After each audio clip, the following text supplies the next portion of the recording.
Google Forms has added a grading feature for its quizzes. So that's a beautiful thing. Here is how it works. Let's create a new Google form. And I'll just name it quiz. I'll type a question, make it just a multiple choice question.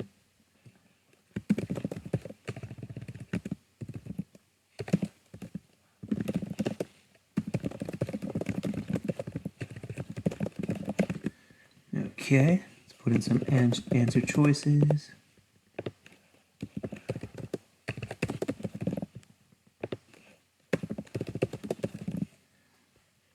And now here's the fun part. Let's make it a quiz. Up in the settings, now they have a quiz option. Press make this a quiz.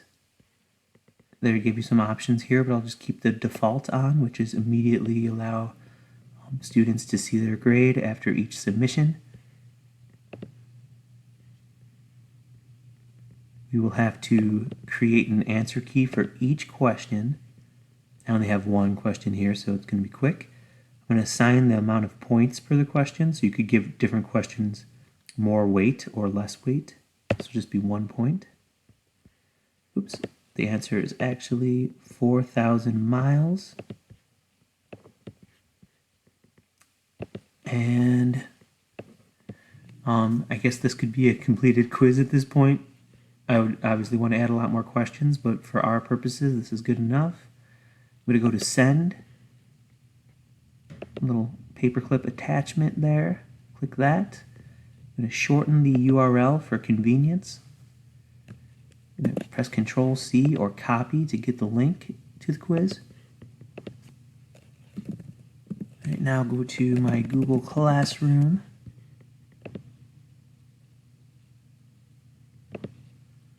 Let's do 7th period. I'll create an announcement.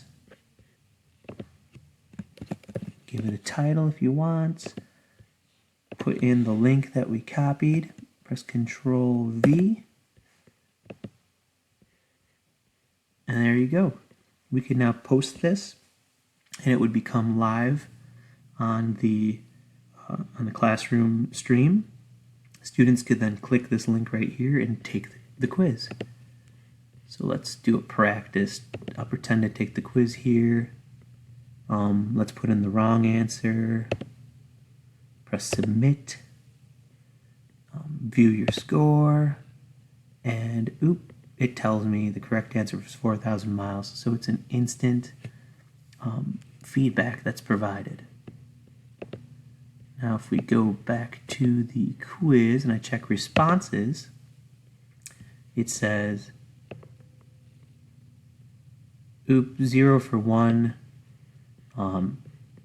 No person that responded got it correct. 100% of people put 1,000 miles as the answer. Now notice there is no name of who took this. So if this is more than just like a survey, if this is an actual quiz, you're going to want to go to the settings option and put collect email address.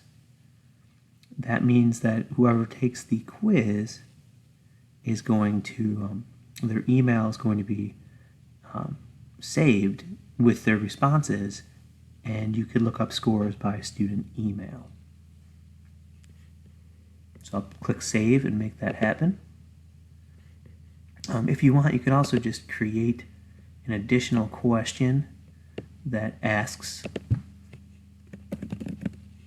or just has the title name, and students could write in their names in the short answer blank there.